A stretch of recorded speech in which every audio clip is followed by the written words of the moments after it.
Welcome to Dear Nina, Conversations About Friendship. I'm Nina Badzin, your host. I'm a writer and a friendship enthusiast. Today I have my mom again. She is a superstar of Dear Nina, the podcast.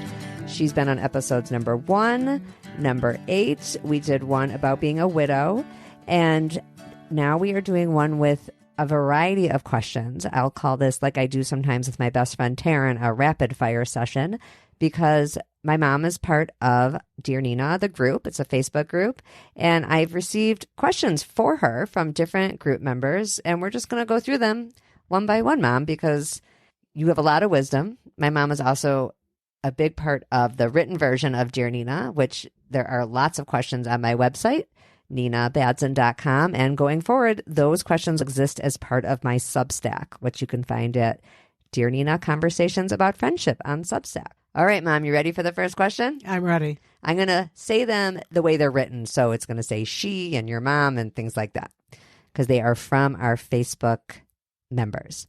All right, here we go. What friendship issues does your mom have at her stage of life? What issues have either dissipated or are ones she has decided to let go of? That's a great question. It is a great question. I've sort of divided my life into two phases.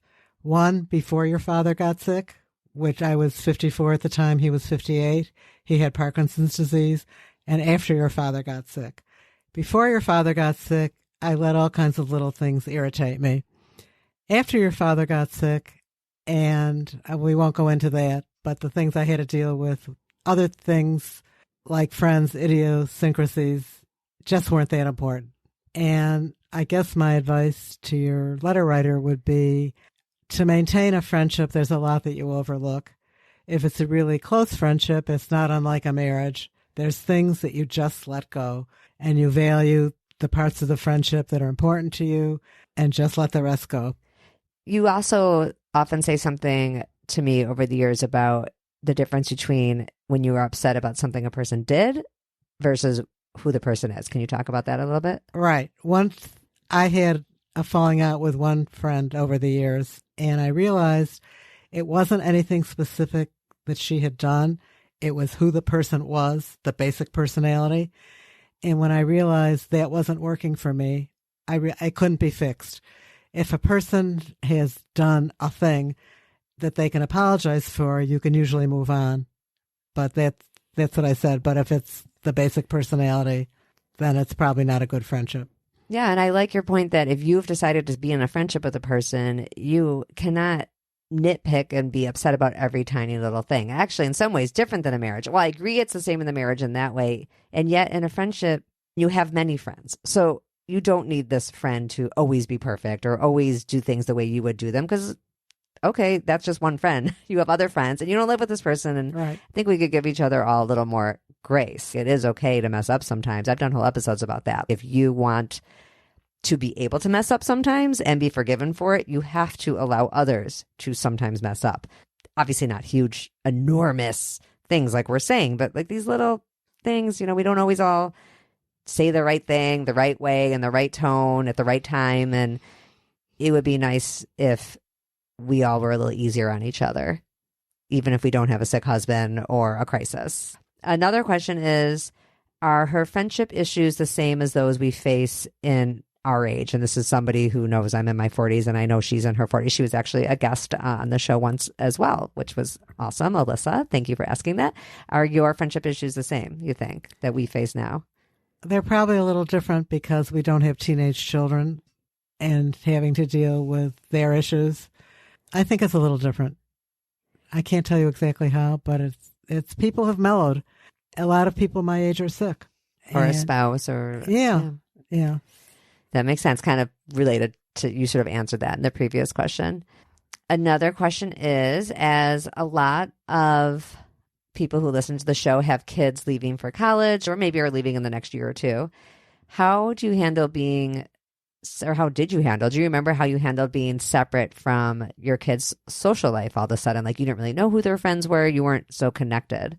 I think part of being a mature person is separating from your parents. And parents don't need to know every person their child is friends with. They don't need to know every detail of the child's life. There's some famous saying, something about giving your children feet and then wings or something like that. I think it's a good time to start letting go.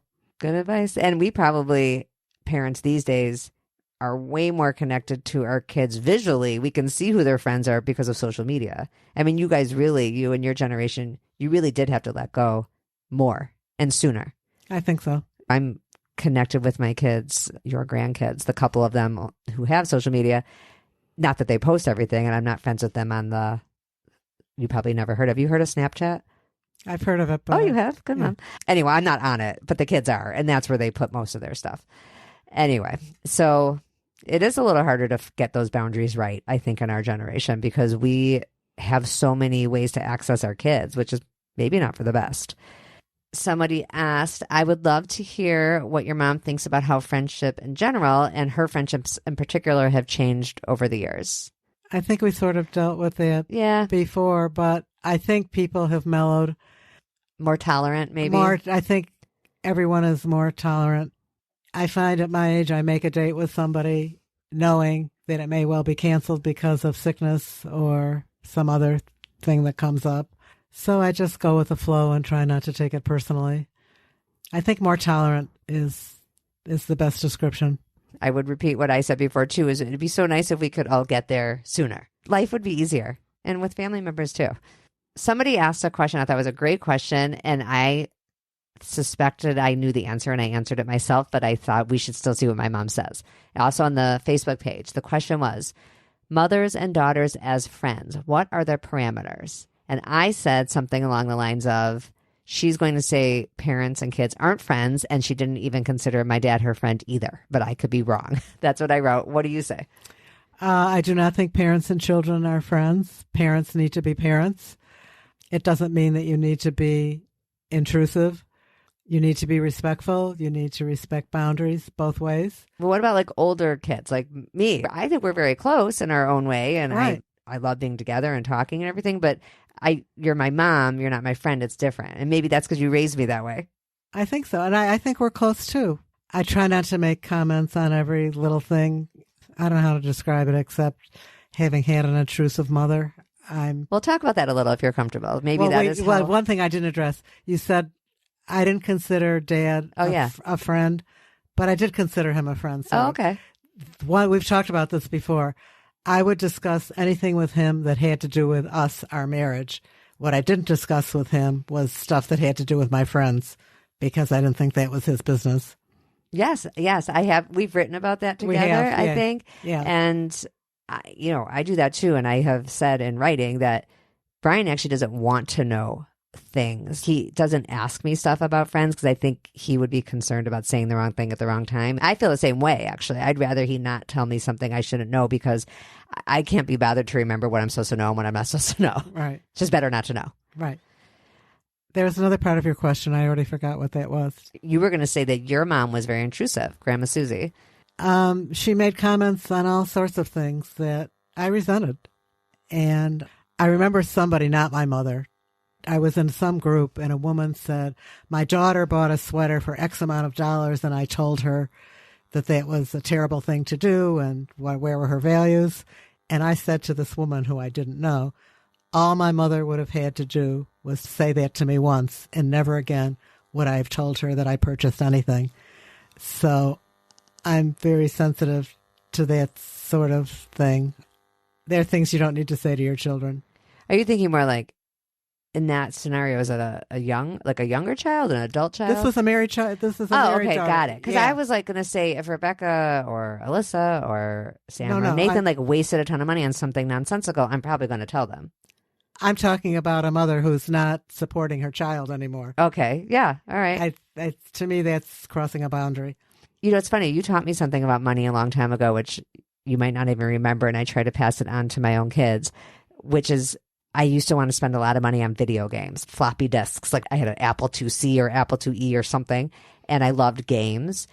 And I would use my allowance on games. And you said, one day, and I was probably in 5th grade, and you said, in a couple of years, you're probably going to want makeup or something else. You're going to be into clothes. You're going to be into something else. So spend some of your money on video games, but you might want to save your money for when you're into something else. That really stuck with me because sure enough, then I wanted some makeup. And even then you were like, spend some money on makeup, but don't forget at some point you're going to have your license and you're going to want to go out more. And there was just this idea that you should use money on some fun stuff, but you should also have awareness that you may only be into this thing right now and don't spend all your money on it. I really tell my kids the same thing. Do you remember saying that? No. Does it sound like you? It sounds like me. Yeah, it's true. It really is. All right, Mom, there is another question.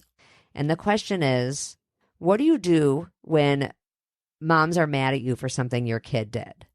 So this is actually kind of connected to this issue of boundaries that we were talking about even earlier with college kids and making their own friends. This really precedes that. You were talking then about letting go and realizing it's the kids' job to leave and to make their own lives. But before that, while they're still in your home and you know that there are ways your kid is acting that could be better, and maybe there are people who have let you know that, I know it's important that they make mistakes. And how do you let go of knowing that people may be judging you or thinking you're not a good parent? And also, how involved do you think is appropriate to get? How involved are you supposed to get when your teenage kids, and you can even think about younger kids too, but teenage on down, how involved do you think you should be as a parent in your kids' social issues? Well, I just remember one incident when your now 54-year-old sister was probably 5, and I had called someone to arrange a play date, and the mother said to me, well, your daughter was very mean to my daughter, and I don't think I want them to get together. I don't remember what I said, but when I repeated the story to a third person, the person said, well, why didn't you defend your daughter? And I guess I could have said, I'd like to talk to her about that. I don't know what happened. I only heard that person's version, and I'm not really admitting anything. I think that's one thing to deal with. I want to stop you there for a second. I think that now that I've thought these things through a little more in the past year, I have gotten there. But probably before this year, before the podcast, I was very quick, or I tend to, even now, I guess sometimes be very quick to just agree that my kid must have done something terrible because I think I overly worry about appearing to be the best mom I could possibly be and making it very clear that I don't approve of that kind of behavior and sort of separating myself from my kids. Like if they did something unkind, then I, Nina, am unkind. You know what I'm saying? I know I'm a different person, but I wish I could sometimes shake another parent and be like, I'm not the same. I'm not my kid. I do my best, but I really can't control every single thing they do. So let's say the mother complains to you. You say whatever you say to the mother. I think then you can ask the child, tell me what happened. And if you sense that your child was unkind, mean, nasty, you can say, how would you like that if that's how somebody treated you? You can let them know that you don't approve of that kind of behavior without admitting anything to the other parent. So that's interesting, this sticking up for your own kid. Yeah. I mean, I would maybe hope it doesn't even get to the point where I would have to stick up for my own kid. I think maybe I would like to establish a better sense of this isn't really about us. Because now I'm talking teenagers. Yeah. In your case, it was a 5-year-old. How involved do you think it's appropriate to even get in the teen stuff? Would people contact you about stuff about me or Karen and Lisa? I don't remember. I know, it's so long ago. Yeah. And then you have to be an example to your child. How you behave toward others is hopefully they're going to see how you behave, and maybe they'll pick up on, that this is a value that's important. I'm reminded of a story that involved you where I was patting myself on being a good mother. Years ago, I was asked to do some collection calls for our synagogue. And when I came home, your father said to me, so who hasn't paid their dues? Oh, Dad. And I said to him, this is not your business. It has nothing to do with our marriage. And I'm not discussing this with you. It's not the right thing to do. Little did I know that you were in the wings listening to this. Fast forward, somebody goes into the store that you're working in and proceeds to announce to the whole staff who hasn't paid their Jewish United Fund pledges. And you were really disgusted. You came home and said, you wouldn't even tell Dad. And I was so proud of you and so proud of me that somehow a value that was important to me got transmitted to you. So sometimes these things work out well, but they don't always. I mean, we're human. We make mistakes. We do the best we can. I've talked to you about this issue before, and you said to me that when I was younger, I used to be maybe better at understanding what was someone else's issue and what was my issue. At least when you were growing up, you seemed to be able to separate that's that person's problem. It has nothing to do with you. And I thought that was a sign of great maturity for somebody so young. I think I've regressed. I'm getting a little better, but again, working on the podcast, half the reason I do the podcast is to help myself be a better friend and a stronger person, a stronger individual. I think somehow in the past handful of years, and maybe it's just having all these kids out there acting in the world, it is hard to not feel judged sometimes. If somebody's upset with a kid of mine, I do have to acknowledge, okay, maybe that's person's issue or my kid's issue, but it isn't necessarily my issue. Well, I think part of being a parent is preparing your children to live in civilization and to be civilized and to behave in an ethical and good manner. You do that by example, by making comments where appropriate, where you sense that there's been some bad behavior. And then they have to learn from their mistakes. Yes. I think sometimes teens have to suffer natural consequences. You know, I think that learning to have relationships with people is you have relationships with people and you make your mistakes. And I don't know if you want to hear this story, but I'll tell it. I remember learning the hard way not to be the one to give bad news. A friend and I used to visit a young man who had leukemia, and in our day, it was a death sentence.